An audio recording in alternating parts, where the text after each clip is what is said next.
Mengaji, media dakwah sunnah. Bismillahirrahmanirrahim. Assalamualaikum warahmatullahi wabarakatuh.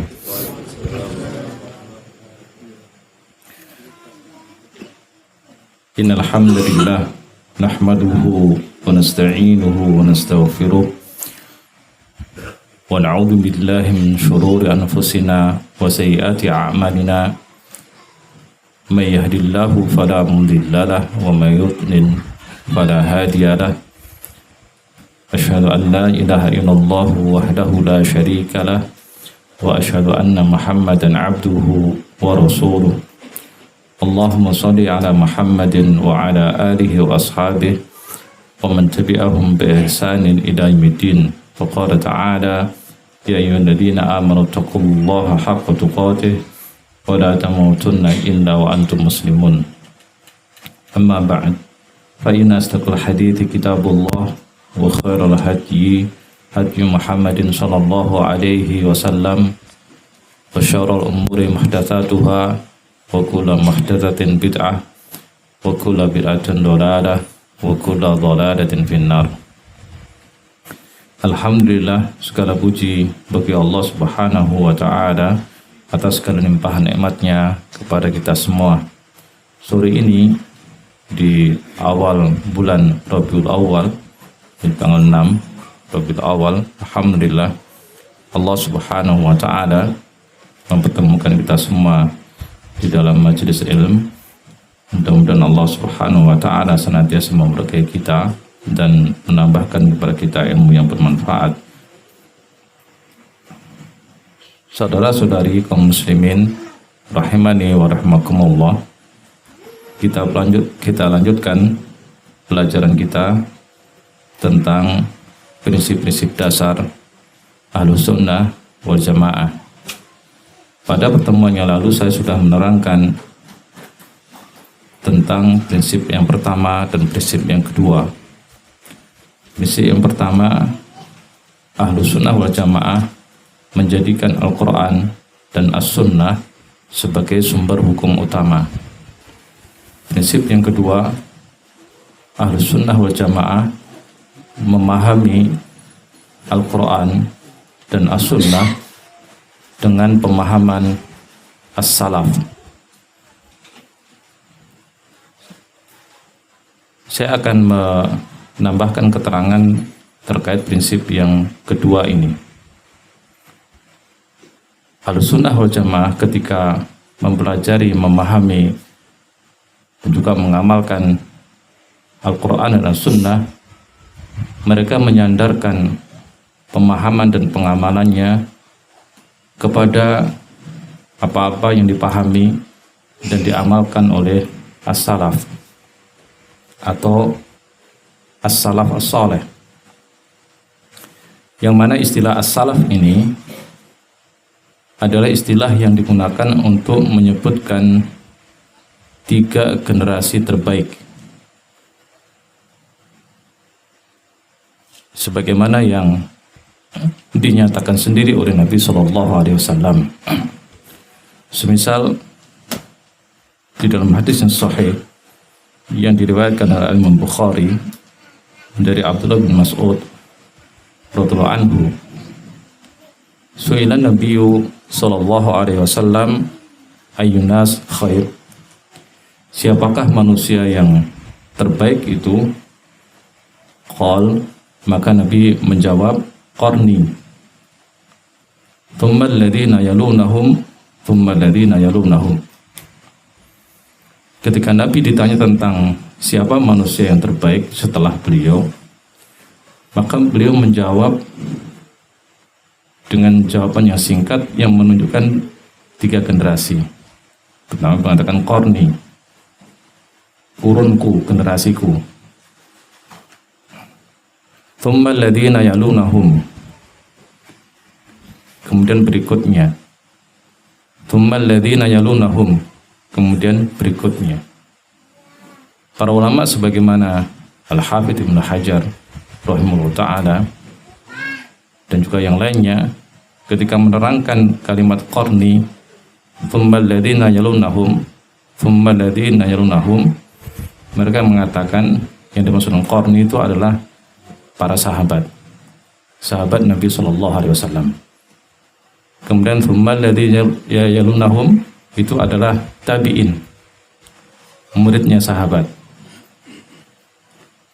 Kemudian kalimat yang ketiga ya thumma alladziina yalunahum itu adalah tabi'ut tabi'in, muridnya tabi'in. Inilah yang disebut dengan as-salaf atau as-salaf as-salih, bukan yang lainnya. Ini supaya dipahami betul oleh kita semua bahwa istilah salaf itu adalah hanya digunakan untuk menyebut 3 generasi ini, yaitu sahabat, tabi'in, dan tabi'ut tabi'in. Nah, ketika kita bisa memahami persoalan ini dengan baik, maka akan luruslah pemahaman kita di dalam belajar hukum Islam. Sebaliknya, ketika kita tidak bisa memahami dengan baik permasalahan ini, maka akan banyak penyelewengan yang terjadi. Mengapa? Karena permasalahan memahami as-salaf ini dengan baik berarti kita menjaga proses atau rantai penerimaan ilmu, yaitu penerimaan ilmu syariat hukum Islam dari zaman Nabi Shallallahu Alaihi Wasallam sampai kepada kita. Permasalahan di situ. Dan di antara sebab utama mengapa terjadi penyimpangan-penyimpangan di dalam praktek ibadah atau pelaksanaan hukum syariat itu adalah dari sini. Salah di dalam memahami sistem penerimaan ilmu syariat.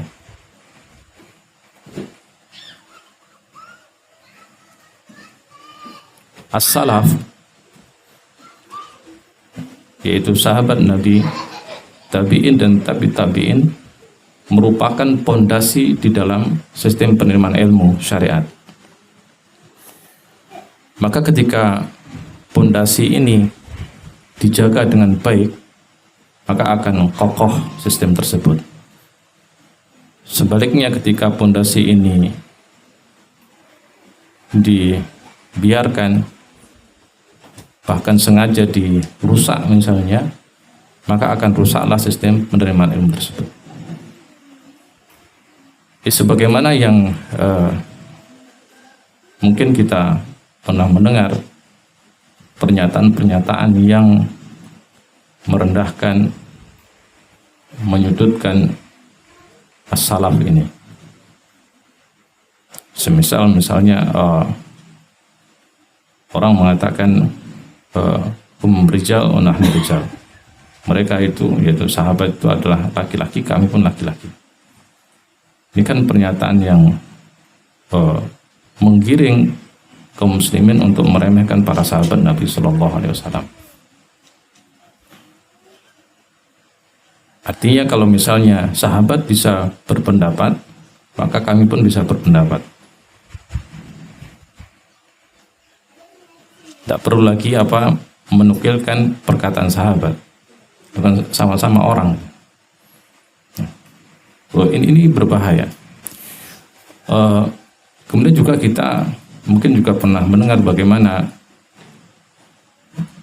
ada orang-orang yang menyudutkan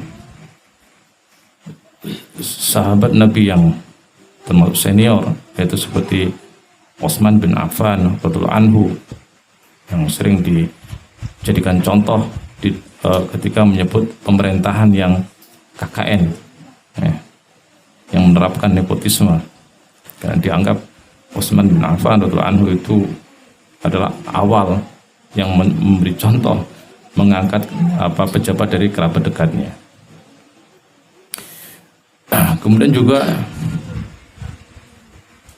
bagaimana sebagian orang juga sering menukilkan peristiwa perangnya kaum muslimin di zaman sahabat, dimulai dari perselisihan antara Ali bin Abi Thalib radhiyallahu anhu dan Muawiyah radhiyallahu anhu yang diikuti oleh sahabat di kedua belah pihak, sehingga terjadi perang Siffin, perang Jamal dan lain sebagainya. Sehingga terlontarlah ungkapan-ungkapan sahabat saja juga haus kekuasaan. Bagaimana bisa dicontoh? Atau pernyataan-pernyataan lain yang intinya adalah menggiring kaum muslimin untuk tidak percaya kepada sahabat Nabi Shallallahu Alaihi Wasallam, atau menggiring kaum muslimin untuk bersikap bahwasanya ya kita sama saja, nggak ada bedanya antara sahabat Nabi dengan kita, gitu. Bahkan mungkin lebih pintar kita, karena apalagi di zaman sekarang kita bisa mengakses data lebih lengkap dari mereka. Nah ini makanya ini harus diluruskan. Mengapa? Karena ini persoalan yang besar, yang sangat prinsip di dalam sistem penerimaan ilmu syariat. Ketika ini salah, maka akan salah semua. Ketika benar akan benar. Makanya para ulama sangat konsen ya, memberikan perhatian besar terhadap permasalahan ini, yang biasanya mereka membuat satu bahasan khusus yang biasa disebut dengan manhaj talaki, yaitu sistem penerimaan ilmu.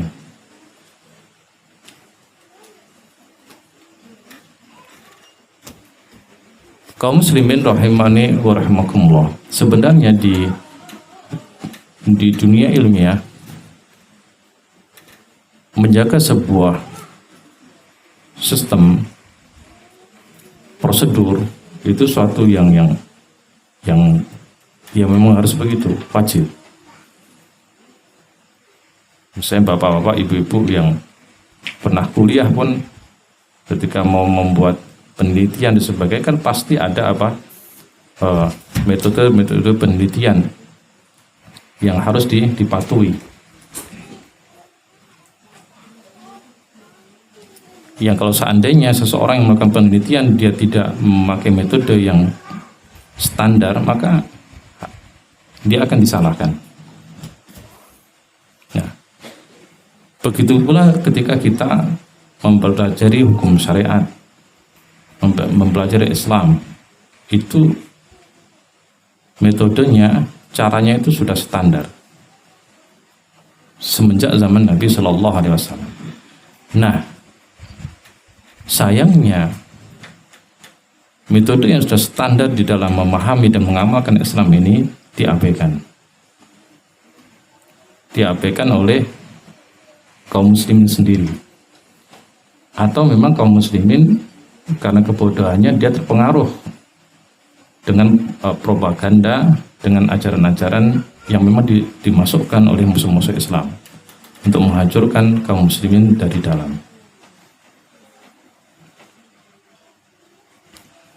Oleh karena itu penting bagi kita untuk memahami dengan baik permasalahan ini.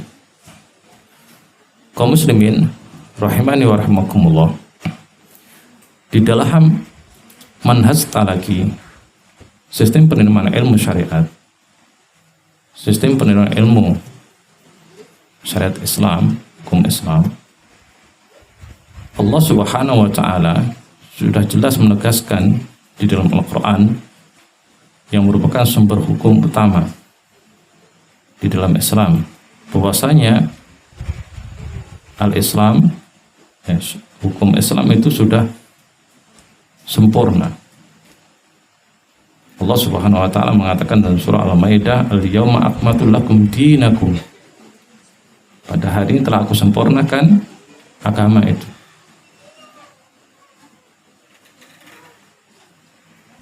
Nah, pernyataan ini adalah standar yang pertama yang harus dipahami oleh siapapun orang yang menjadi seorang muslim, siapapun dia, bahwa hukum Islam itu sudah sempurna. Berarti tidak butuh perubahan dalam bentuk apapun, baik dengan menambah ataupun mengurang. Kemudian yang kedua, Allah mengatakan dengan tegas bahwasanya agama ini kemurniannya, ya, keautentikannya, ya, itu akan terjaga sampai hari kiamat.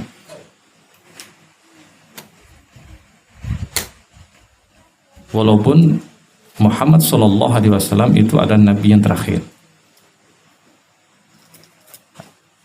akan tapi permasalahan kemurnian, keautentikan hukum Islam itu terjaga sampai yaumul qiyamah, dan itu merupakan janji Allah sendiri, sebagaimana Allah jelaskan dalam Al-Quran. Semisal Allah mengatakan, "Inna nahnu nazzalna dzikra wa inna lahu lahafidun."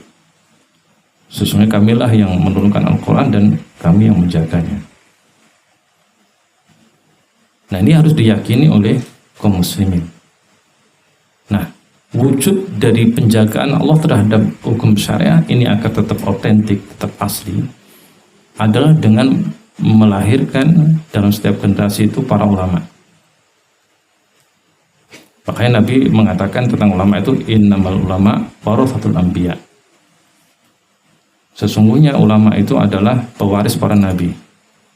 Faman akhadahu akhadha bihadin wafir. Maka barang siapa yang menerima ilmu dari ulama, maka dia mengambil bagian yang wafir, bagian yang berkah, bagian yang benar, dan seterusnya.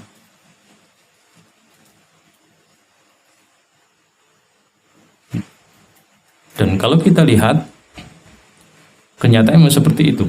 Ya, setiap masa itu akan muncul para ulama yang menjelaskan dengan baik syariat Islam dan membela segala hal yang merusak hukum Islam.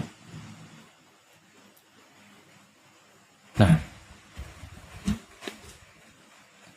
di dalam hal ini, di dalam penjagaan ilmu syariat ini atau hukum Islam ini, maka dimulailah itu dari zaman sahabat Nabi Shallallahu Alaihi Wasallam.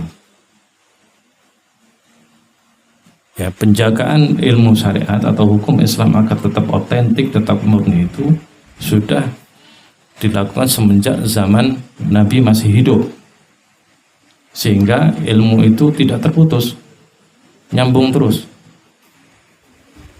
Makanya Allah Subhanahu wa taala di dalam banyak ayat itu menyatakan dan tegas tentang kemuliaan sahabat Nabi. Seperti yang saya sudah jelaskan pada pertemuan yang lalu. Bahasanya para sahabat itu adalah orang yang diridhoi oleh Allah. Jelas dijamin masuk surga dan seterusnya. Kemudian Nabi juga mengatakan dengan tegas, "La tasubbu ashabi." Janganlah kalian mencela sahabatku. Ini mutlak gitu. Kata subuh ashabi. Janganlah kalian mencela para sahabatku. Fa inna law ahadakum anfaqa misla uhudin dhahaban. Karena kalau seandainya salah seorang di antara kamu berinfak satu gunung Uhud emas, ya kan itu banyak kali. Emas satu gunung. Gak pernah ngebayang kita orang yang punya emas segitu banyak gitu. Nah, jadi kalau seandainya ada orang yang kaya, yang dermawan, berinfak satu emas gunung gitu, ma balagha mudda ahadihim wala nasifa, maka itu belum bisa menyamai infak dari sahabat walaupun satu mud bahkan setengah mud. Satu mud segini. Kalau setengah mud berarti segenggam. Segenggam dibandingkan satu gunung. Berarti berapa persen tuh? 0,000 sekian gitu. Ini pernyataan yang sangat tegas dari Nabi bahwasanya apapun yang Anda kerjakan, wahai kaum muslimin, sudah zamannya sahabat, itu nggak akan bisa menyamai.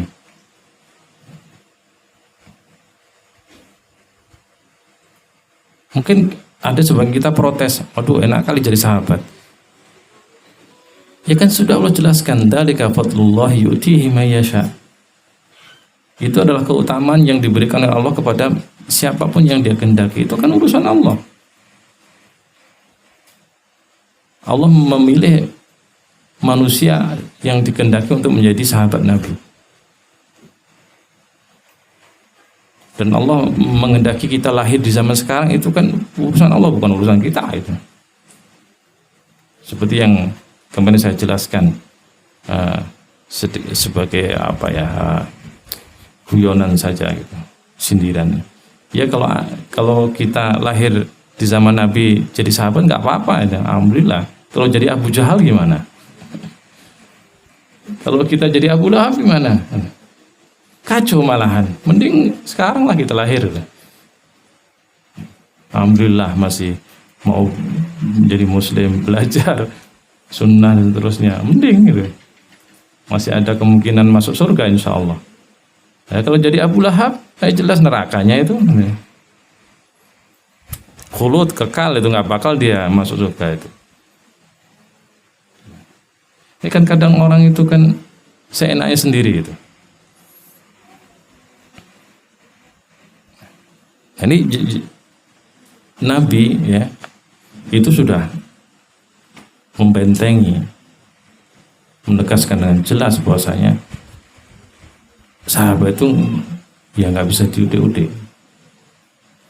Makanya para ulama mengatakan sahabat itu semuanya udul. Sahabat itu semuanya adil.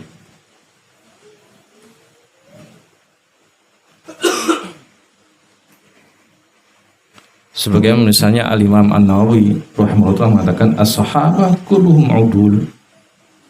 Sahabat itu semuanya adil. Juga sebagaimana perkataan Al-Hafidz Ibnu Hajar rahimahullah ta'ala, beliau mengatakan ittafaqu ahlus sunnah dengan apa?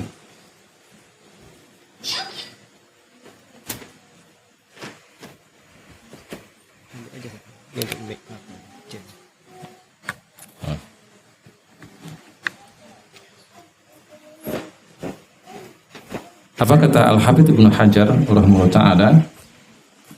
Ittafaqa ahli sunnah ala anal jami' ay as-sahabah udulun. Sepakat ahli sunnah bahwasanya sahabat itu semuanya adil. Apa makna dari adil? Adil terpercaya, bertanggung jawab, dan tidak pernah mereka itu berbohong. Itu adil.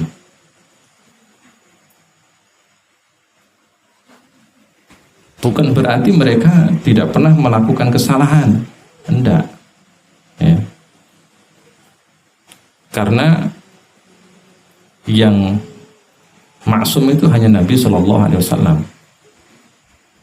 Adapun sahabat enggak maksum. Gitu.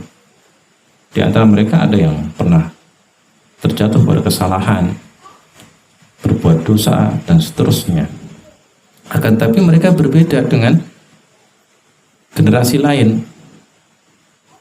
Walaupun mereka pernah salah, terjatuh pada kesalahan, melakukan dosa, mereka tidak pernah menyengaja berbohong.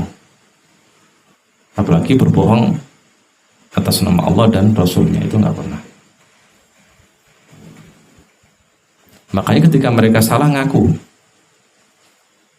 dan siap serta mau menerima hukuman. Ya, itu yang membedakan mereka dengan generasi lain. Apalagi generasi kita. Kalau di zaman kita Kalau salah, kalau bisa nggak disalahkan. Kalau bisa cari dalil untuk membenarkan. Kalau terbukti salah, berupaya bagaimana tidak dihukum. Kalaupun dihukum, bagaimana supaya ringan hukumannya. Terus kayak gitu. Itu model orang zaman sekarang. Nah, kalau sahabat nggak begitu. Makanya Syekhul Islam Ibnu Taimiyah beliau mengatakan as-sahabah yaqa' min ahadihim hanat walahum dunub walaysu ma'sumin lakinnahum la ya'tamiduna al-kadhib wa la ya'tamid ahadun al-kadhib ala nabi.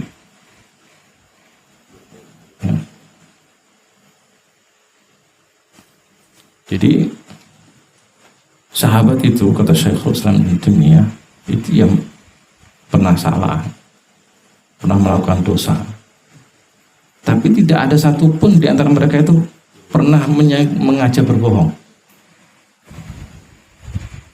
Ini kan menunjukkan keimanan yang tinggi gitu. Orang yang mereka selalu jujur, sidak gitu, itu menunjukkan keimanan yang luar biasa, karena nggak gampang seperti itu.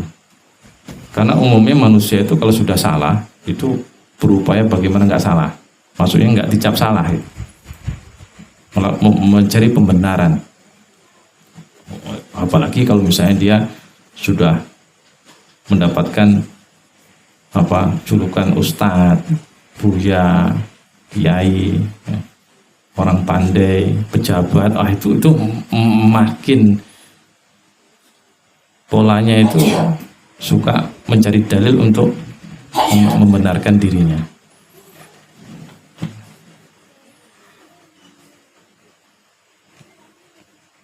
Dan itu bisa Bapak Ibu, saudara-saudari lihat di zaman kita. Jarang ada orang itu ketika salah dia, oh ya saya salah.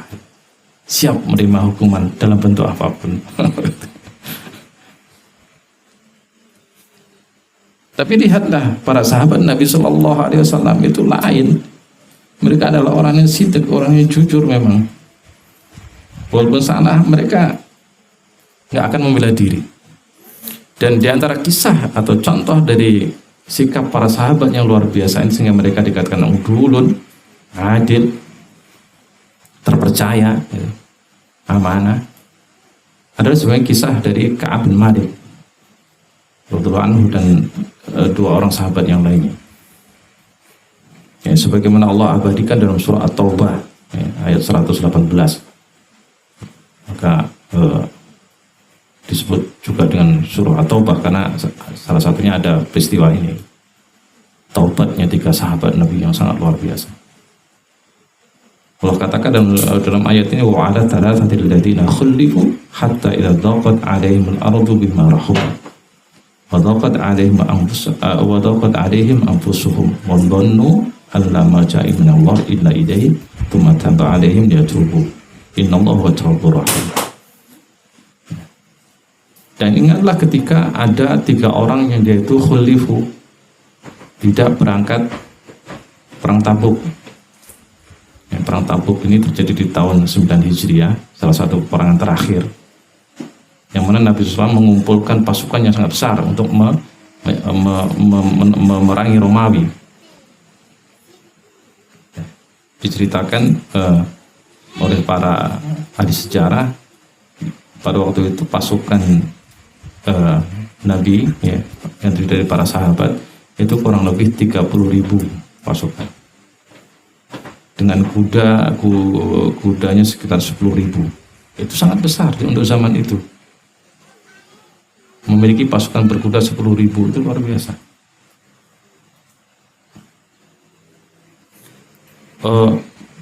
Sehingga pada waktu itu semua laki-laki yang sehat dan punya kemampuan semuanya ikut perang.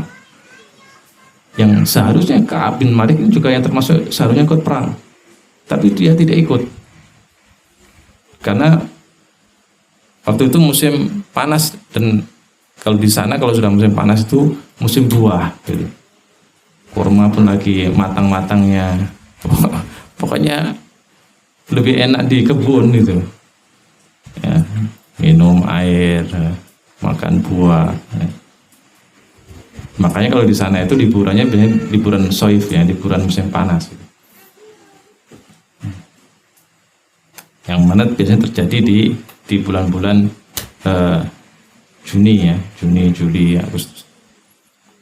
Nah, makanya sekarang itu misalnya anak-anak kita yang kuliah di Madinah misalnya, itu kan pulangnya itu tidak di Ramadan atau Syawal itu ya, karena Ramadan Syawalnya itu semakin maju dia, tidak ketemu dengan bulan Juni Juli itu. Karena liburnya sebenarnya bukan berdasarkan Ramadan Syawal itu ya, tapi berdasarkan musim gitu. Musim soif, musim panas. Nah, sepulangnya dari Tabuk, Rasulullah SAW memanggil semua laki-laki yang sehat-sehat, yang tapi nggak mau berangkat perang. Ditanya satu-satu. Nah, banyak yang kebanyakan orang munafik, ya, semacam Abdullah bin Ubay dan kawan-kawannya. Nah, orang-orang munafik ini membuat alasan, oh saya beginilah, saya begitulah, dan semua diterima oleh Nabi, tidak diselidiki lebih jauh, diiyakan aja. Nah, begitu sampai di Ka'ab bin Malik dan dua sahabat yang lainnya, mereka mengatakan, ya malas saja, nggak ada alasan itu. Kan jujur ini. Jadi tidak membela diri sama sekali. Sehingga apa? Berarti kan salah itu lah. Sehingga dijatuhi hukuman oleh Nabi SAW dengan apa? Di boikot, hukuman boikot.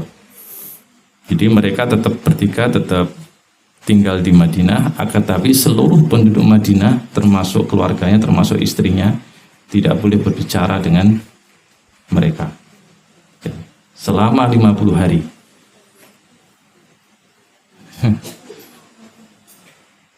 Sehingga mereka kemanapun nggak ada yang mau bicara, membantu, melayani, tidak ada. Jadi kalau disalamin ya melengos gini ya semuanya. Nah, kira-kira Bapak Ibu tinggal di kampung kayak gini misalnya, tapi semua orang nggak mau bicara, nggak mau melayani, gimana? Bisa hidup kayak gitu? Sehari, 2 hari, 3 hari mungkin ya, tapi coba kalau sudah lewat seminggu, udah stres itu kita. Karena berarti kita harus melayani diri kita sendiri semuanya. Bapak Ibu mau beli apa ke warung, nggak juga dilayani. Mau beli ini, nggak juga dilayani. Mau ngajak bicara, nggak ada juga yang mau. Stres itu. Pada saat yang seperti itu, datang utusan dari Romawi, ya, membujuk 3 orang ini. Ngapain kamu di sini? Yuk ikut ke Romawi. Nah, kami kasih harta, kedudukan. Nah, kira-kira kalau kita gimana? Oh iya, langsung jalan itu. Ngapain juga, ini semua sudah nyuekin kok. Nah. Tapi apa kata Ka'ab? Pulang kamu ke Romawi, ngapain kamu ke sini? Nah, ini kan urusan internal kami, nggak usah ikut campur. Ini luar biasa. Sampai akhirnya apa? Turunlah apa? Ayat ini.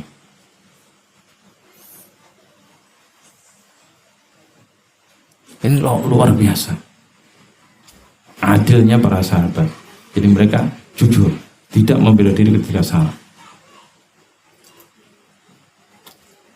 Dan terus lihatlah lagi bagaimana kisah Imra'atun min Bani apa? Ghamid, ya. Imra'atun Ghamid ya. Seorang wanita dari Bani Ghamid, dia berzina sampai hamil dia. Lalu datang kepada Nabi SAW mengatakan, wahai Nabi, saya berzina. Ya tentu Nabi nengok, ini Nabi diam aja sampai ketiga kali. Baru ketika Nabi mengatakan, sudah kamu melahirkan dulu. Setelah lahir baru ke sini. Bayangkan Bapak Ibu, orang dia berzina apalagi dia muhsan, artinya sudah bersuami atau sudah menikah. Di dalam Islam hukumnya jelas, apa itu? Hukuman mati. Nah, dia ngaku sendiri, kan cari mati itu namanya.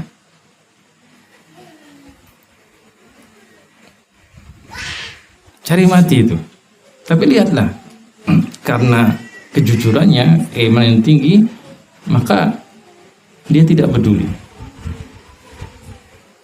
Dia sadar itu salah, maka ngaku.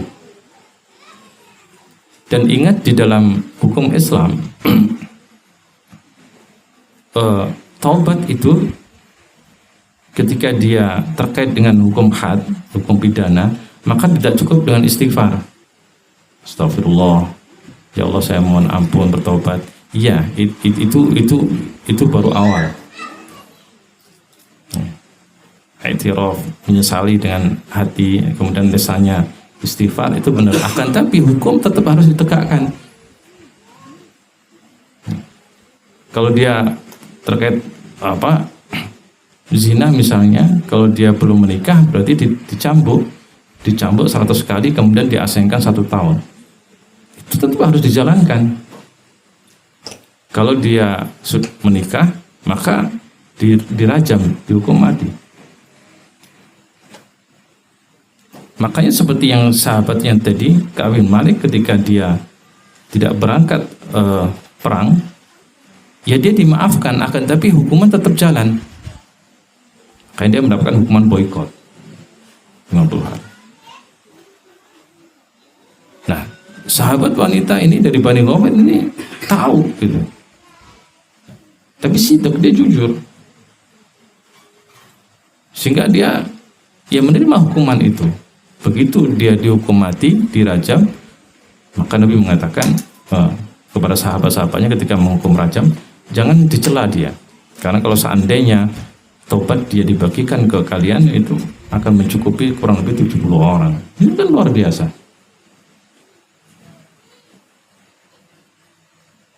Kemudian banyak kisah-kisah yang lain ya, dari bagaimana menunjukkan adilnya para sahabat Nabi Shallallahu Alaihi Wasallam. Ya, bagaimana adilnya para sahabat Nabi Shallallahu Alaihi Wasallam. Sangat luar biasa. Ada di antara mereka misalnya minum khamr, itu ngaku, sehingga dia harus dicambuk. Nah, itulah yang dimaksud dengan adil. Makanya tidak ada para sahabat itu tidak amanah di dalam menyampaikan ilmu syariat. Apa yang diajarkan oleh Nabi, maka disampaikan apa adanya, secara lafaz maupun tafsirnya. Tidak ada yang diubah-ubah. Misalnya Nabi mengatakan Islam itu A, ya katakan A. Islam itu B, ya katakan B. Islam itu C, ya katakan C. Tidak ada ditambah, dikurang. Nah, itulah yang membedakan sahabat dengan yang lainnya. Generasi yang berikutnya itu tidak sebegitu adilnya dibandingkan sahabat. Apalagi generasi kita. Kalau nyampaikan ilmu syariat itu kan banyak dibumbui gitu.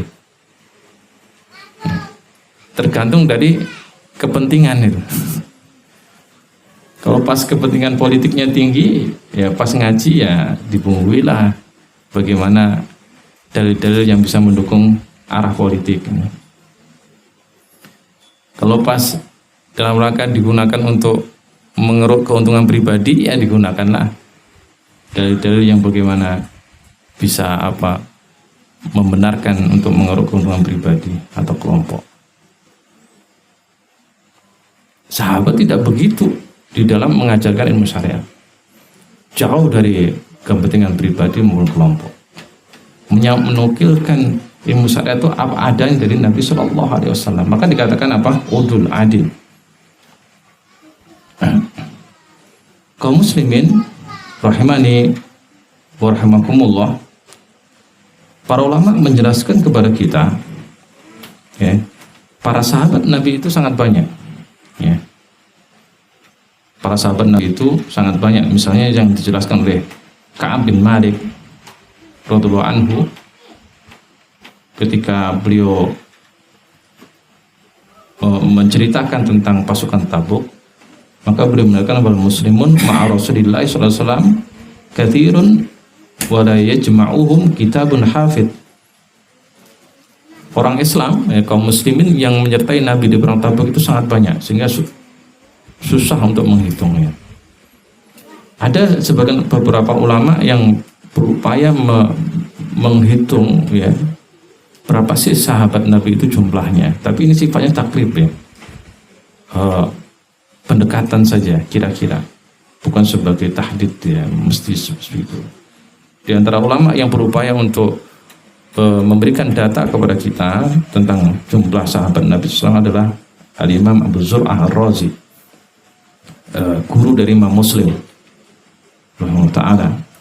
Beliau memperkirakan jumlah sahabat Nabi itu 114.000, dan ini yang sering jadi acuan para ulama sampai sekarang.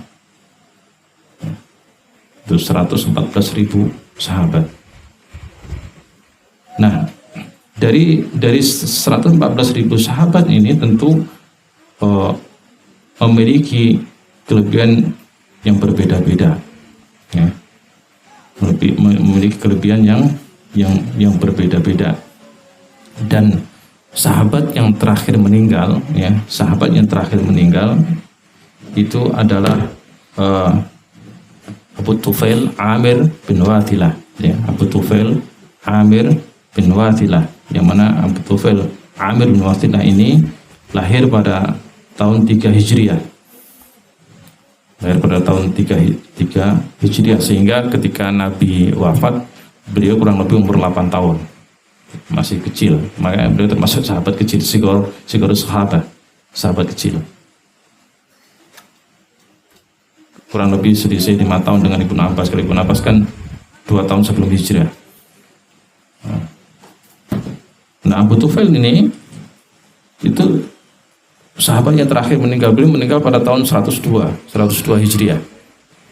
Jadi kalau kita mengacu dengan ke wafatnya Abu Tufail radhiyallahu anhu, maka zaman sahabat itu berakhir di tahun 102 Hijriah. Setelah itu berarti zaman tabi'in. Sehingga kalau ada misalnya orang yang dia lahirnya di tahun 102 misalnya, nggak mungkin dia sahabat Nabi gitu. Zaman sahabat aja akhirnya 102. Nah, ini cara kita memahami apa sistem penerima ilmu itu. Nah, Abu Tufail Amir bin Wathilah ini meriwayatkan paling nggak 4 hadis yang dicatat para ulama. Ya. Di antaranya dinukilkan di dalam Sahih Bukhari.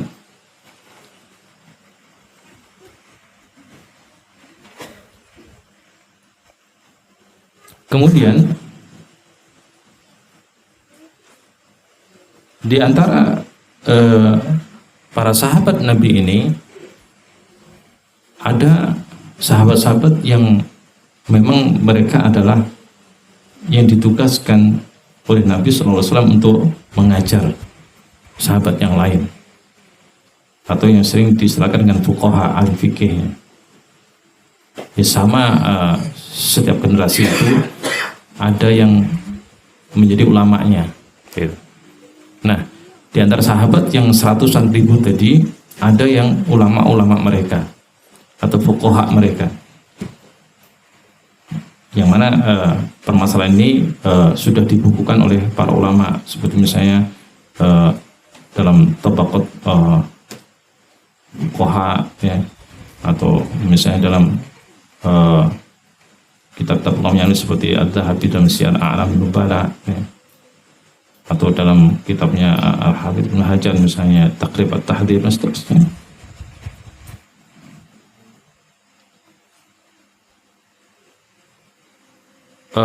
Bahkan di antara kitab yang dijadikan acuan di dalam menjelaskan tentang silsilah atau periode atau zaman dari para ulama ini semenjak zaman sahabat sampai kita, itu adalah metode yang dipakai oleh Al-Hafidz Ibnu Hajar dalam kitab Taqrib At-Tahdzib, yang mana beliau membagi para ulama yang mengajarkan ilmu syariah sampai zaman kita itu menjadi 12 ya. Yang mana 12 tabaqat ini itu beliau hitung dari zaman sahabat sampai ke zamannya para penulis kutub sitah ya. Sampai zamannya Imam Bukhari, Muslim, Abu Dawud, Tirmidzi, Nasai, dan Ibnu Majah. Itu menjadi 12 tabaqat, 12 generasi. Yang mana tabaqat pertama itu generasi sahabat semua. Kemudian generasi yang kedua sampai ke-6 itu generasi tabi'in. Kemudian termasuk di dalamnya situ berarti Abu Hanifah. Kemudian generasi 7 sampai 9 ya, tabaqat 7, 8, 9 itu generasi tabi'in. Imam Malik masuk di situ, tabaqat ke-7. Imam Syafi'i itu tabaqat 9. Karena Imam Malik itu termasuk kibar tabi'in yang senior. Sedangkan Imam Syafi'i itu tabi'in yang junior, yang akhir. Nah, baru kemudian tabaqat 10 itu Imam Ahmad. Zaman Imam Ahmad. Nah, baru kemudian tabaqat 11, 12 itu zaman Imam Bukhari, Muslim, Abu Dawud, dan seterusnya.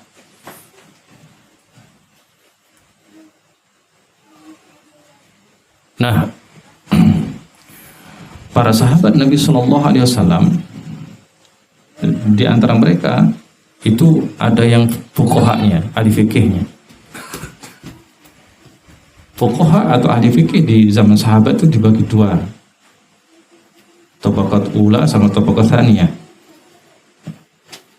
Tabaqat yang pertama itu di situ para kibar sahabat yang besar seperti Khalifah Rashidah ya, seperti Abu Bakar Siddiq, kemudian Umar bin Khattab, kemudian Utsman bin Affan, kemudian Ali bin Abi Thalib radhiyallahu anhum ajma'in.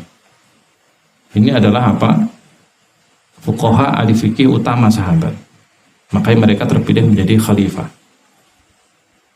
Dan Nabi mengatakan dalam hadis sahih, "Alaikum bisunnati wa sunnati al-khulafa ar-rasyidin al-mahdiyyin min ba'di." Sampai-sampai Nabi mengatakan, peganglah sunnahku dan sunnah para khalifah. Ini menunjukkan pengakuan Nabi terhadap keilmuan dari keempat sahabat ini. Dan sepakat kaum muslimin, keempat sahabat ini adalah yang terbaik. Ya, Abu Bakar, Umar, Utsman, dan Ali radhiyallahu anhum.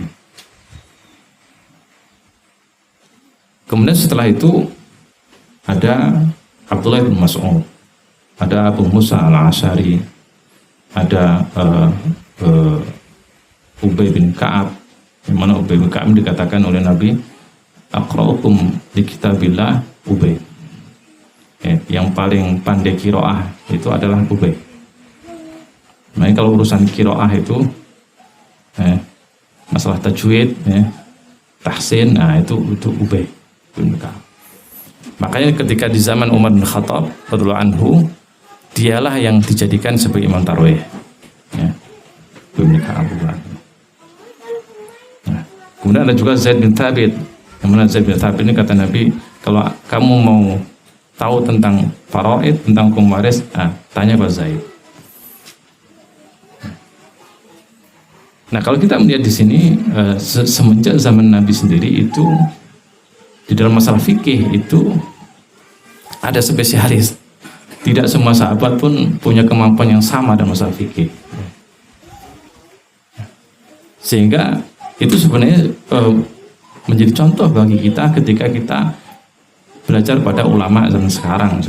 Ketika ada satu ulama yang dia lebih fakih, lebih pandai dalam urusan qiraah, ya memang seperti itu. Lebih pandai dalam urusan usuluddin, akidah. Ada yang lebih pandai masalah fikih secara umum, Itu seperti itu. Di zaman sahabat sendiri fuqahanya juga seperti itu. Ya. Kemudian ada juga Mu'adz bin Jabal, ada Abu Darda radhiyallahu anhum. Ada juga yang perempuan seperti siapa? Ummul Mukminin Aisyah radhiyallahu anha. Sehingga dari zaman Nabi sallallahu alaihi wasallam itu para wanita itu sudah dalam masalah ilmu sejajar, punya kesempatan yang sama. Ya. Jadi salah kalau seandainya seorang wanita itu tidak boleh belajar ilmu setinggi-tingginya, itu salah, siapa yang bilang? Ya. Di zaman sahabat sendiri ada ahli fikih perempuan, ada, yaitu diantara siapa? Ummul Mukminin Aisyah radhiyallahu anha, yang memiliki kedudukan yang luar biasa, sehingga sebagian sahabat mengatakan, kami kalau ada permasalahan-permasalahan yang muskil, permasalahan-permasalahan yang sulit dalam hukum syariah, maka kami bertanya kepada Aisyah radhiyallahu anha. Nah, setelah masa sahabat yang kibar ini, senior ini wafat, maka ilmu syariah itu berpindah kepada sahabat yang muda, yang junior. Yang terkenal di antara sahabat sighar yang muda ini di dalam menebarkan ilmu syariah, mengajarkan ilmu syariah, itu adalah Abadillah, biasa disebut dengan Abadillah. Mengapa disebut dengan Abadillah? Ini terkenal, jadi kalau Bapak Ibu belajar syariah itu harus mengenal yang seperti ini. Itu Abadillah, yaitu para sahabat Nabi yang junior, yang namanya itu Abdullah, gitu lah. Ini ada 4. Yang pertama Abdullah bin Abbas. Abdullah bin Abbas. Karena waktu Nabi meninggal, beliau kurang lebih umurnya 11 tambah 2, 13 tahun kurang lebih. Abdullah bin Abbas, anak dari Abbas bin Abdul Muthalib, berarti beliau ada sepupu Nabi. Kemudian yang kedua Abdullah bin Umar bin Khattab, anak dari Umar bin Khattab radhiyallahu anhu. Kemudian Abdullah bin Zubair, anak dari Zubair ibnu Awam, yang mana ibu dari Abdullah bin Zubair, ibu dari Abdullah ini siapa? Asma, putri dari Abu Bakar. Berarti Abdullah bin Zubair ini cucu dari Abu Bakar radhiyallahu anhu. Kemudian ada Abdullah bin Amr bin As. Inilah ahli fikihnya di masa yang kedua, di sahabat-sahabat yang junior. Dari keempat Abdullah inilah kemudian ilmu syariah menyebar ke seluruh penjuru dunia.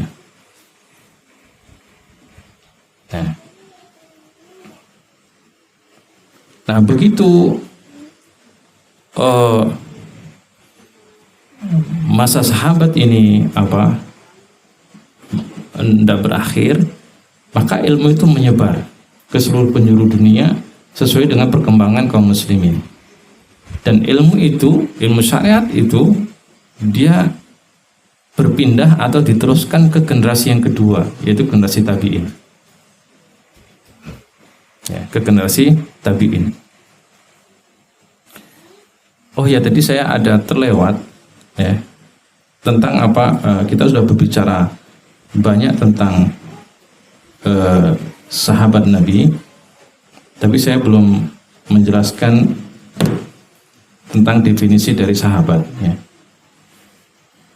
Sahabat sebagaimana yang dijelaskan oleh para ulama,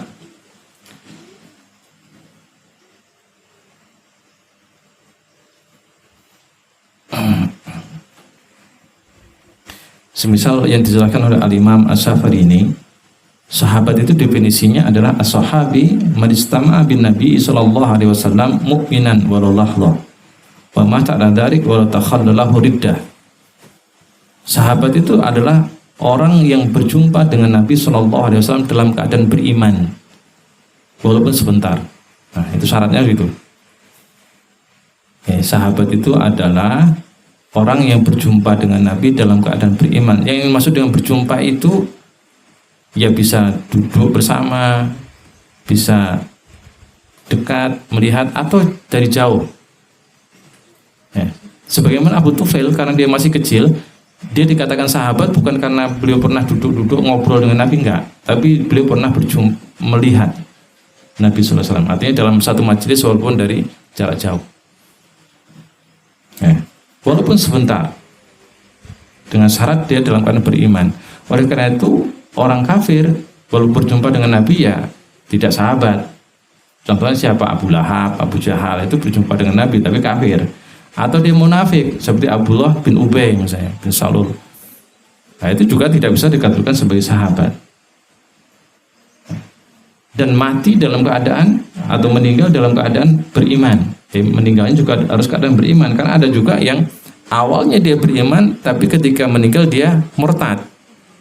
Ada juga kayak gitu di zaman Nabi, seperti siapa misalnya, seperti Abdullah bin Khattal dan juga Rabi'ah bin Umayyah. Itu salah satu di antara contoh orang-orang yang pernah ketemu Nabi dalam keadaan beriman tapi dia murtad kemudian dan mati dalam keadaan murtad. Sebaliknya ada juga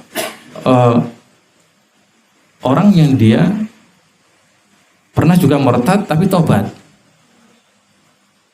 Kalau orang yang pernah murtad kemudian dia tobat, maka tetap dikatakan sahabat. Di antara contohnya adalah Al-Ash'ath bin Qais, yang dia pernah berjumpa dengan Nabi dalam keadaan beriman, tapi di zaman Abu Bakar dia sempat murtad gitu. Karena memang sepeninggal Nabi ini kan kacau itu, yang murtad memang.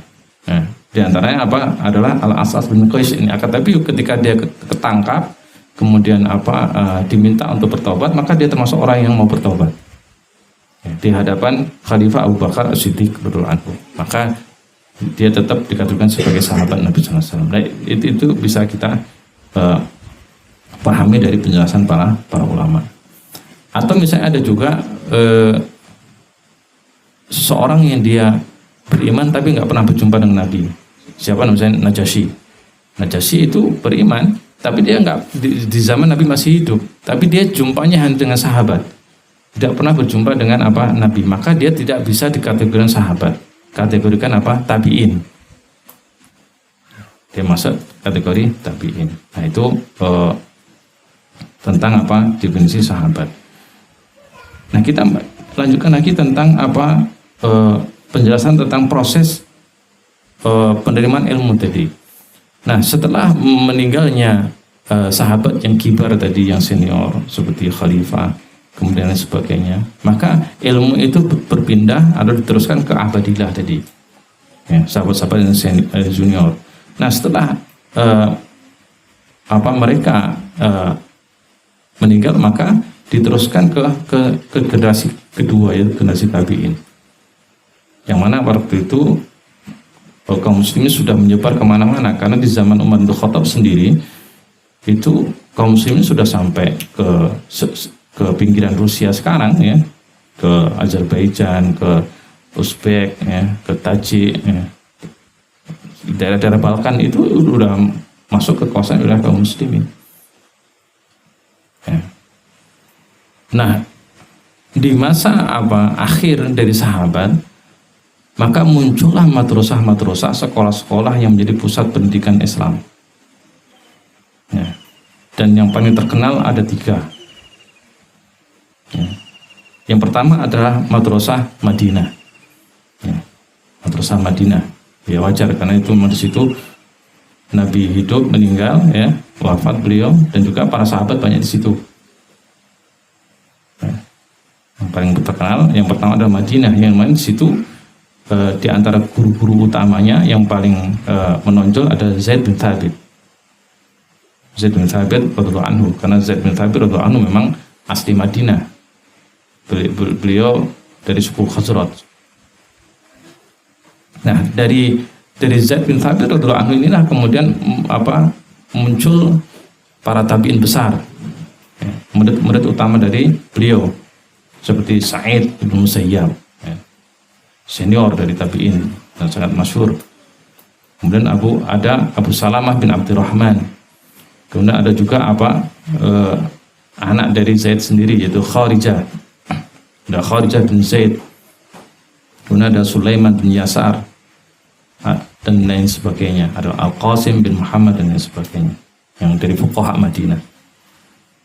Nah, kemudian dari para murid Zaid bin Thabit radhiyallahu anhu ini kemudian muncul generasi tabi'in seperti Malik bin Anas, Imam Malik bin Anas Allah Ta'ala, yang kemudian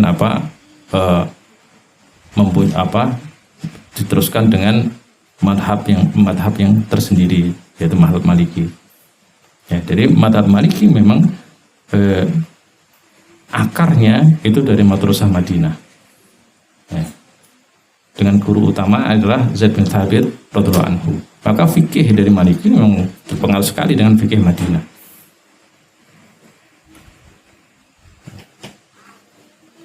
Mulai tergambar ya Bapak Ibu ya. Nah, kemudian madrasah yang kedua yang terkenal itu adalah madrasah Makkah. Dengan guru-guru utamanya, diantaranya adalah yang paling utama itu adalah Abdullah bin Abbas. Ya, jadi kalau di Madinah ada Zaid bin Thabit, kalau di Mekah adalah Abdullah bin Abbas. Ya, dari tangan beliau ini muncullah murid-murid yang hebat dari generasi tabi'in seperti Ikrimah atau Taus. Makanya kalau kita baca di buku-buku tafsir itu kan sering kita mendengar atau membaca nama-nama ini. Qala Ikrimah, qala Taus, ini adalah murid-murid dari Ibnu Abbas. Nah, seperti dalam tafsir Ibnu Katsir itu sering kita jumpai ini. Ya. Nah, dari sini kemudian muncul para tabi'in yang belajar dari murid-murid Ibnu Abbas, seperti Imam Malik sendiri. Jadi Imam Malik kalau kita lihat beliau juga termasuk alumni Madinah, madrasah Madinah, juga alumni madrasah Makkah. Ya. Kemudian yang ketiga yang juga terkenal dari madrasah-madrasah yang mengajarkan ilmu syariah di akhir zaman sahabat, ya, itu adalah madrasah Kufah, ya, di Irak, ya, Kufah di Irak. Dan situ guru besarnya adalah Abdullah bin Mas'ud. Ya. Maka orang Kufah dan sekitarnya itu sangat kental dengan fikih Ibnu Mas'ud. Nah, di antara murid-murid Ibnu Mas'ud, ya, itu ada Alqamah bin Qais, ada Al-Aswad bin Yazid, ada Masruq, ya, ada Al-Qadi Syuraih dan lain sebagainya. Ya, kemudian dari murid-murid beliau ini ada Ibrahim An-Nakhai, ada Hamad bin Abi Sulaiman dan seterusnya. Nah, dari Hamad bin Abi Sulaiman ini kemudian muncul siapa? Abu Hanifah rahimahullah ta'ala. Karena Imam Abu Hanifah rahimahullah belajar pada Hamad bin Abi Sulaiman. Dan Hamad beliau adalah di antara murid-murid dari Ibnu Mas'ud. Nah, ini makanya kita bisa lihat madhab Hanafi itu sangat kental dengan fikih Ibnu Mas'ud. Dan penyebarannya itu ya di Irak dan sekitarnya, ya. Irak, kemudian Afghanistan, Pakistan, India, ya, Uzbek dan seterusnya. Kalau kita ke sana itu ya kebanyakan Hanafi memang madhabnya. Cari yang madhabnya Syafi'i juga payah usul ke situ. Nah, kemudian setelah itu muncullah para ulama yang berikutnya seperti Imam Syafi'i rahimahullah ta'ala, yang beliau belajar ke Baghdad, di situ ketemu dengan murid-murid dari Abu Hanifah, dan juga belajar di Madinah kepada Imam Malik rahimahullah ta'ala. Kemudian muncul siapa? Imam Ahmad bin Hanbal, murid dari Imam Syafi'i rahimahullah ta'ala, dan juga beliau belajar kepada murid-murid dari Al-Imam Abu Hanifah dan juga murid-murid dari Imam Malik rahimahullah ta'ala. Nah, kalau kita lihat dari sejarah bagaimana ilmu syariat itu sampai kepada kita, maka kita bisa pahami bahwa ilmu syariat atau hukum Islam yang sampai kepada kita itu melalui sistem atau jalan yang jelas, tidak gelap atau tidak ngawur-ngawur, ya. tapi jalurnya itu sangat jelas. Ya, jalurnya sangat jelas. Dan kalau misalnya dibuat dalam bentuk madrasah di sekolah, maka peran dari 3 madrasah ini sangat kental. Ya, Madrasah Madinah, madrasah dengan Zaid bin Thabit radhiyallahu anhu yang guru utamanya, kemudian madrasah Mekah dengan Abdullah bin Abbas guru utamanya, kemudian madrasah Kufah dengan Abdullah bin Mas'ud guru utamanya. Dan akhirnya menyebar ke seluruh negeri sampai zaman kita. Apalagi nanti kalau misalnya kita mempelajari lebih mendalam tentang perkembangan madhab fikih, misalnya seperti al-madhahib al-arba'ah, madhab yang 4, madhab Hanafi, Maliki, Syafi'i, maupun Hambali, maka kita bisa melihat dengan jelas bahwa ilmu syariah yang sampai kepada kita itu melalui jalur yang jelas, proses yang jelas. Nah, oleh karena itu tidak ada alasan bagi siapapun yang masuk Islam, yang menjadi seorang Muslim, dia ketika mempelajari syariat Islam, dia mengambil sumber hukum, mengambil sumber yang lain. Ya. Misalnya dia mempelajari syariat Islam dari orang orientalis, belajar di kampus-kampus barat, ya, tentu akan salah. Atau dia mempelajari syariat Islam dengan metode-metode yang sama sekali tidak pernah diajarkan para ulama, pasti dia akan salah. Karena sistem penerimaan ilmu syariat itu sudah jelas dan sejarahnya pun jelas, dan bisa dibuktikan, ya. Dan semua itu sudah diwariskan dari zaman ke zaman. Cuma terkadang memang sebagian kita itu nggak paham, ya, dan tidak mau belajar. Itu masalahnya, sehingga akhirnya menimbulkan kebodohan, dan kalau sudah bodoh ya penyimpangan-penyimpangan yang terjadi. Sebagaimana kita lihat banyaknya kaum muslimin melakukan praktek-praktek ibadah yang tidak ada contohnya dari Nabi SAW. Nah, oleh karena itu, mengapa Ahlussunnah wal Jamaah itu di dalam prinsip yang kedua ini memahami Al-Quran dan As-Sunnah sebagaimana yang dipahami oleh As-Salaf, sebagaimana yang dipahami oleh sahabat Nabi, tabi'in dan tabi'in. Ya, karena mereka lah yang paling tahu tentang agama ini. Sehingga para ulama mengatakan as-salaf itu adalah a'lam ahkam aslam. Ya. Salaf itu adalah orang yang paling mengerti, yang paling tahu tentang hukum syariat. Salaf itu adalah orang yang ahkam, yang paling bijaksana. Karena dia paling berilmu, maka dia yang paling bijaksana dalam mengambil keputusan. Itu pasti. Ya, orang yang berilmu pasti dia lebih bijaksana. Ya. Kemudian apa? Aslam. Karena dia paling berilmu, kemudian paling bijaksana, pasti ya paling selamat itu. Makanya salaf itu sering disebut dengan al-firqah an-najiyah, kelompok yang selamat, atau at-taifah al-mansurah. Ya, kelompok yang ditolong oleh Allah Subhanahu wa taala, sebagaimana sabda Nabi sallallahu alaihi wasallam, la yazalu min ummati dhahirin taifatun dhahirin 'alal haq. Akan ada di umatku itu satu kelompok, ya, yang selalu dhahirin 'alal haq, selalu menampakkan kebenaran, membelanya. La yaduruhum man khadalahum hatta ya'ti amrullah, dan tidak bisa memberikan kemudaratan apapun pada mereka, tidak bisa mematahkan semangat mereka walaupun orang mencela. Ya.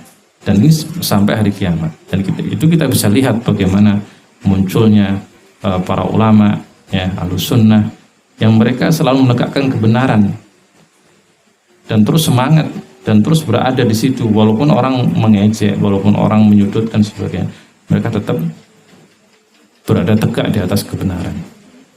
Makanya mereka dikatakan Ahlussunnah, orang selalu berpegang teguh kepada As-Sunnah. Nah, inilah tambahan saya terkait prinsip yang kedua ini. Wallahu a'lam bishawab. Ada yang perlu ditanyakan, Bapak Ibu?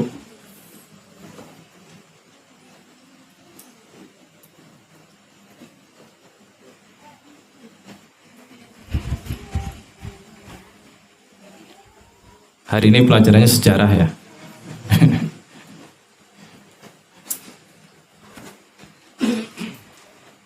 Orang yang nggak tahu sejarah, nah itu bahaya itu. Nah.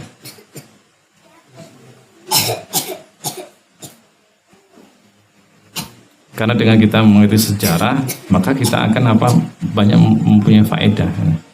Oh, tahu bagaimana Islam itu sampai ke kita. Terus banyak ya, yang bisa kita ambil pelajaran dari sebuah sejarah.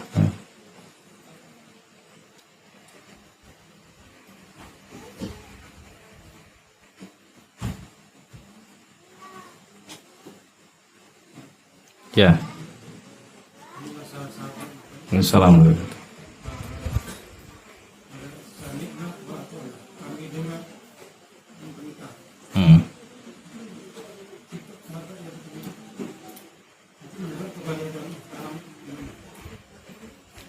Iya, jadi kita memang harus meniru mereka. Ya tentu itu akan sesuai dengan tingkat keimanan kita gitu. Ya.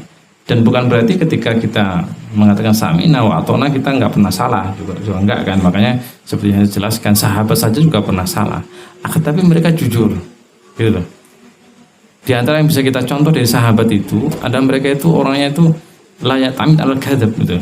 Nggak pernah menyengaja untuk bohong gitu. Jadi kalau salah, diingatkan salah, ya taubat itu. Menyesali, ya. Kemudian istighfar, lesannya, ya. Kemudian menerima hukuman. Nggak kayak kita itu sukanya bulet-bulet itu kalau salah itu. Kalau bisa nggak disalahkan, nah gitu. Cobalah, Bapak Ibu lihatlah orang zaman sekarang itu. Ya. Apalagi orang yang dikatakan pintar itu lebih bulat itu kalau sudah salah itu. Nah, orang yang punya kedudukan, jabatan, itu, kepandaian itu kalau salah itu cenderung kalau zaman kita itu bulat-bulat membela diri. Nah, itu menunjukkan mereka berarti emang kesidekannya itu, kejujurannya itu kurang. Gitu. Nah, maka kita harus berusaha mencontoh. Gitu. Dan memang berat, gitu. Memang gak gampang ketika kita salah ngaku salah di hadapan umum lagi, itu kan susah itu. Orang kan paling gengsi ngaku salah di hadapan umum. Tapi lihatlah para sahabat seperti Ka'ab bin Malik radhiyallahu anhu, seperti wanita dari Bani Ngombet tadi, di depan umum mereka ngaku salah itu di depan umum gitu. Dan menerima hukuman itu. Menerima hukuman. Itu baru luar biasa. Jadi kalau kita seperti itu hebat itu loh. Walaupun kita melakukan kesalahan, ketika taubat menjadi orang hebat itu.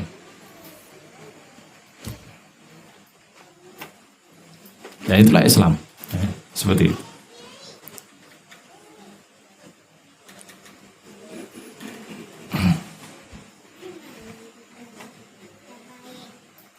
Wallahu a'lam bishawab. Ya. Waalaikumsalam warahmatullahi wabarakatuh.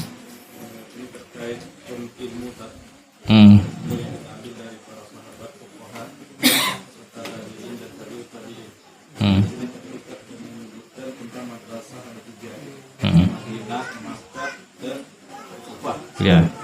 Nah, jadi di sini yang mengatakan bahwa fikih ini kan dua sekali.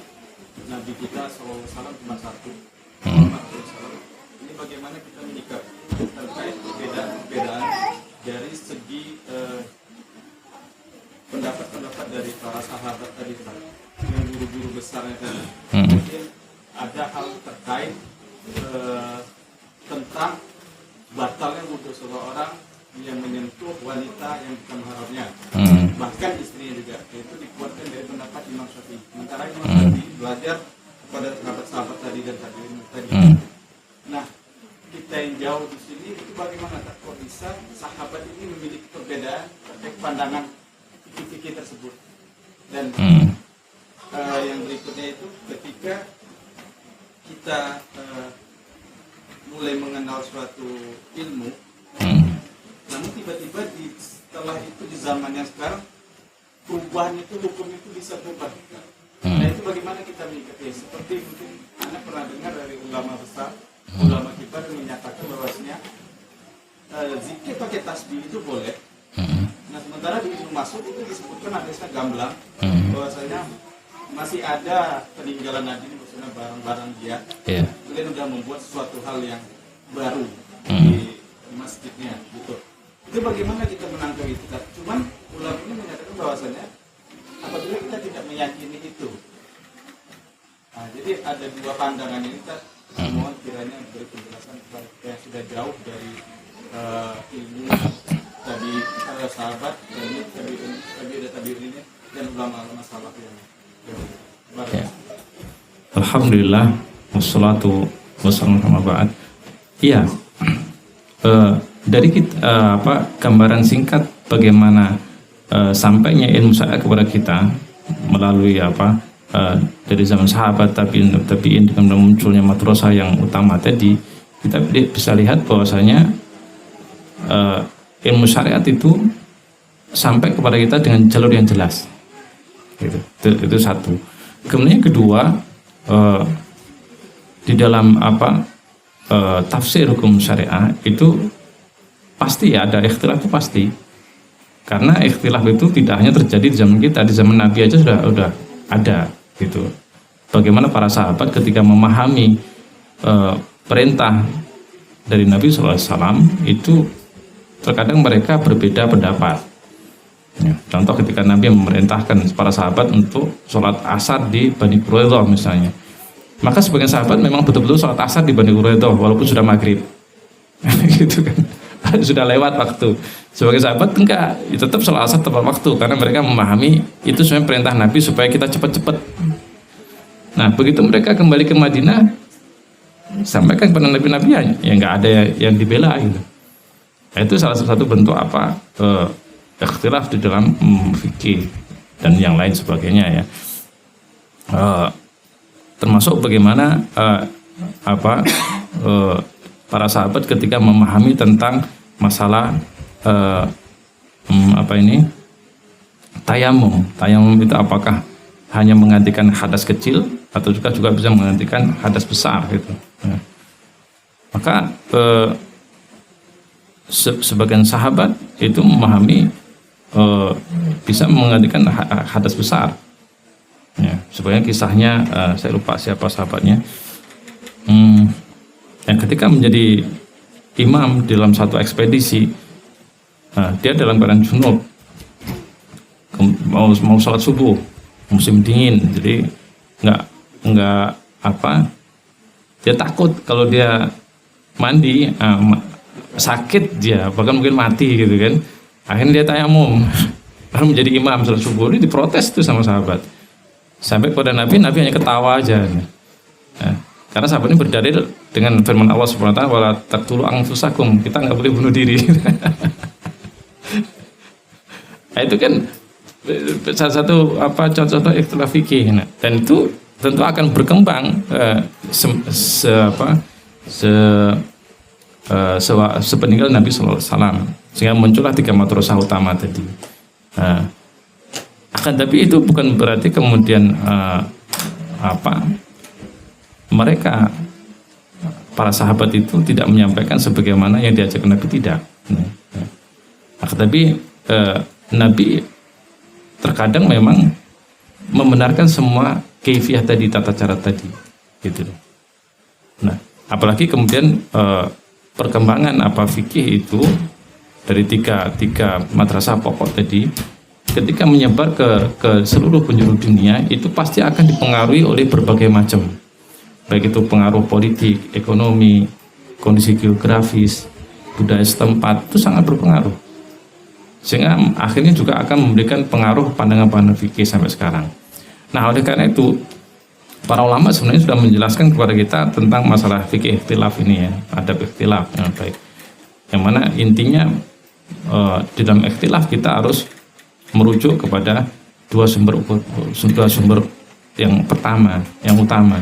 Maka itulah kita kembali ke prinsip yang satu yaitu apa? Sumber hukum utama dalam Islam itu Al-Quran dan As-Sunnah. Nah, harus merujuk ke situ. Kemudian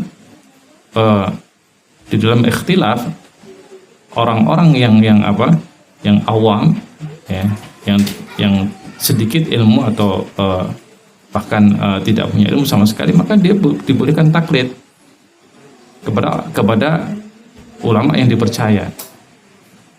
Maka boleh seseorang misalnya dia dia menyandarkan dirinya bermadhab Hanafi, menyandarkan dirinya ke madhab Maliki, menyandarkan dirinya ke madhab Syafi'i, menyandarkan dirinya ke madhab Hambali, itu tidak masalah. Jangankan kita, para ulama yang sudah jelas keulamanya saja mereka bermadhab, menyandarkan pandangannya kepada madhab, seperti misalnya Al-Imam An-Nawawi, Al-Imam Ibnu Hajar, misalnya itu ada mereka ulama-ulama madhab Syafi'i. Kemudian ada Syekhul Islam Ibnu Taimiyah, ya. Kemudian Imam Ibnu Qayyim itu adalah ulama-ulama madhab Hambali gitu.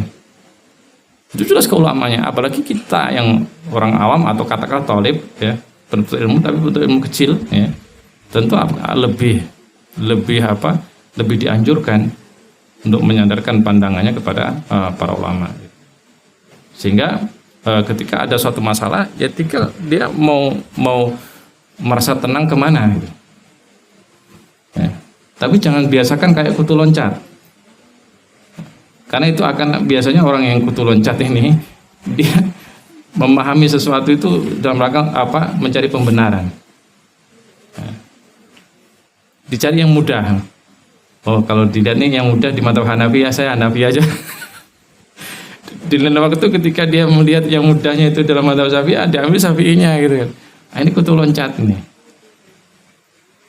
Nah, ini orang-orang yang nggak konsisten di dalam beragama. Nah, maka bagi orang awam atau thalib penuntut ilmu yang kecil, yang itu dianjurkan untuk menyandarkan pada madhab tertentu di dalam masalah fikih. Nah, sehingga lebih mudah bagi dia untuk memahami dengan baik agama ini. Kemudian bagi orang-orang yang Allah berikan kelebihan dengan ilmu alat ya, kemampuan dalam menelaah, maka tentu dia harus menelaah ya, membandingkan pendapat satu dengan lain ya, kemudian dirojihkan dan dia pakai ya, seperti itu. Akan tapi tetap harus dijaga adab-adab utama ya, bahwasanya sumber hukum itu adalah Al-Quran Sunnah. Kemudian prinsip yang kedua, bahwasanya semua pemahaman itu dikembalikan kepada pemahaman salaf. Ya, ketika kita membuka dalil-dalil dalam Al-Quran Sunnah, ada enggak penjelasan dari para sahabat? Ada enggak penjelasan dari tabi'in? Ada enggak penjelasan dari tabi'in misalnya? Dan itu ada semua, terbukukan semua, terdokumentasi dengan baik. Nah, kalau kita sudah begitu, maka ya alhamdulillah, berarti kita termasuk beragama dengan baik. Nah, seperti itu dia. Dan kalau setiap muslim seperti itu cara beragamanya, sebenarnya ya tafarruq, perpecahan itu akan terhindarkan dengan sendirinya. Karena perpecahan, kebencian yang terjadi antara kaum muslim itu karena kurangnya sikap ilmiah memang. Gitu. Sebagian dari kita ini kaum muslim ini kalau sudah mulai berdiskusi kan merah mukanya kan. Kalau sudah mulai ngomong sunnah, nggak usah lagi ya. Apa? Nanti kita tengkar loh. Kan aneh kan itu. Kan aneh, seharusnya kan santai saja kan. Mengapa itu terjadi? Salah satunya adalah salah di dalam memahami masalah ikhtilaf. Jadi ada sebagian memahami ikhtilaf itu harus dikubur gitu. nggak perlu dibahas. Itu akhirnya terjadi bodoh lah kita itu. Akhirnya kita itu tidak terbiasa dikritik, tidak terbiasa berdiskusi, berdialog. Ya akhirnya kan fanatik. Ya, orang kalau udah fanatik itu kan kayak batu dia. Gitu. Dan orang yang fanatik itu kan paling mudah diprovokasi. Akhirnya terjadi pertengkaran di mana-mana seterusnya. Itu sebenarnya salah satu di antara sikap yang salah dengan mengubur masalah ikhtilaf. Dan sering saya jumpai. Ngapain sih kita membahas masalah ini lagi ini?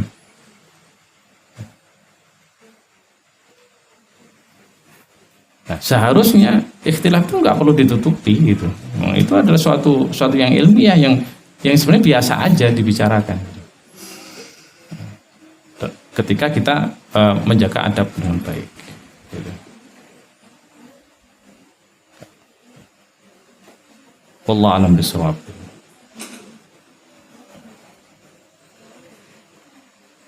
Cukup Pak ya. Jadi Bapak angkat tangan apa?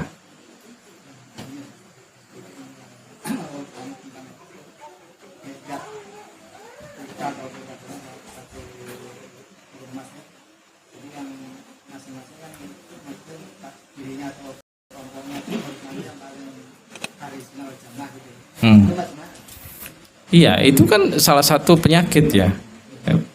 Maka Nabi Allah SWT mengatakan, kullu hizbin bima ladai farihun. Wa la takunu kalladzina farraqu dinahum wa kanu syi'a. Allah mengatakan janganlah kamu itu seperti orang-orang yang mereka itu berpecah belah dalam agama. Yang mereka membanggakan diri mereka yang paling benar. Itu mah enggak boleh. Allah mengatakan wa'tasim bihablillah jami'ah. Ittasamlah kalian bersatu dalam agama, wala tafarraqu. Iya, harus begitu. Jadi setelah kita bersatu di atas Al-Qur'an Sunnah, maka kita nggak boleh berpecah. Memang. Tidak boleh kita mengatakan kita yang paling benar. Bukan berarti kita ragu, enggak ya, bedakan loh ya. Ketika kita memahami sebuah prinsip pemahaman, itu kita harus yakin. Ragu nggak boleh gitu. Karena kalau kita beribadah ragu itu malah nggak benar gitu. Karena semua ibadah itu alal yakin, harus yakin dia. Nah, ketika kita belajar kayak gini harus yakin ini benar gitu. Ya. Akan tapi pada saat bersama kita tidak boleh kemudian mengatakan apa saya paling benar. Nah. Itu memang nggak boleh. Itu namanya kullu hisun bimaladin farihun. Itu namanya farihun itu di situ. Itulah hisab, itulah fanatik. Mengapa? Karena boleh jadi pemahaman itu bisa benar di semua pihak gitu. Karena memang Nabi SAW mengajarkan tentang tata cara beragama itu macam-macam memang, tidak satu.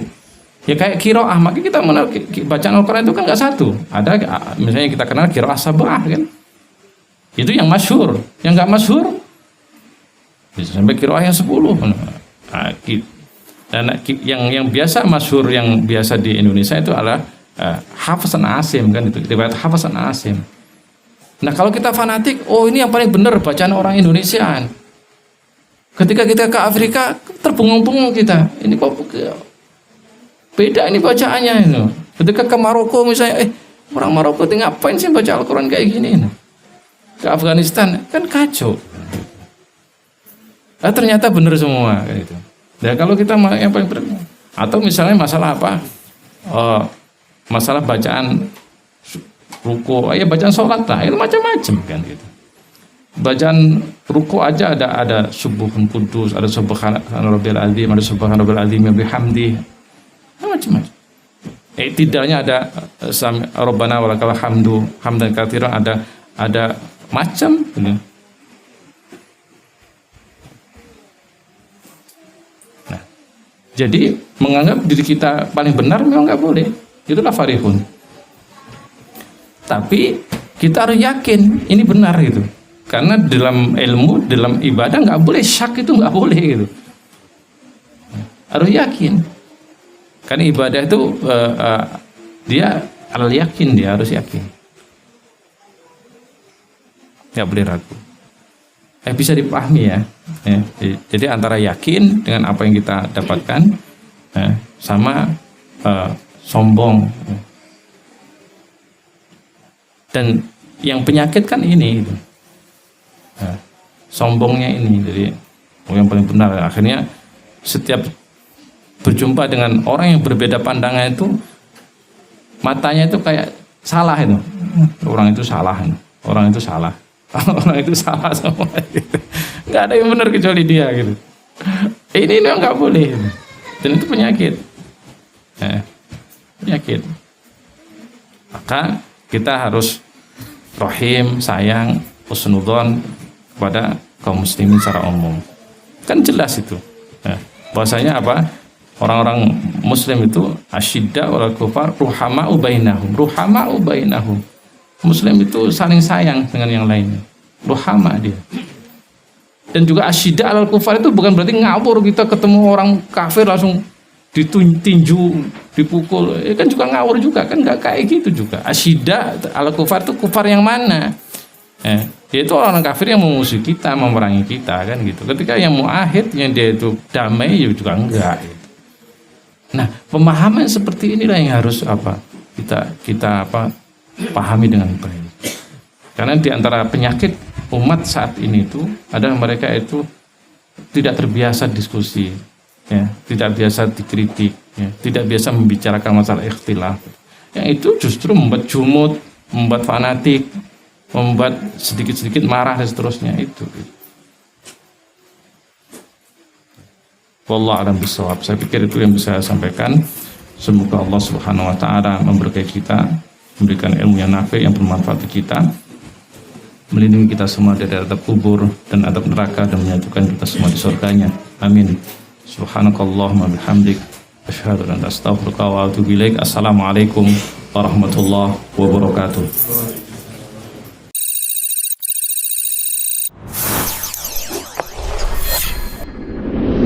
Bengkalis Mengaji, media dakwah sunnah.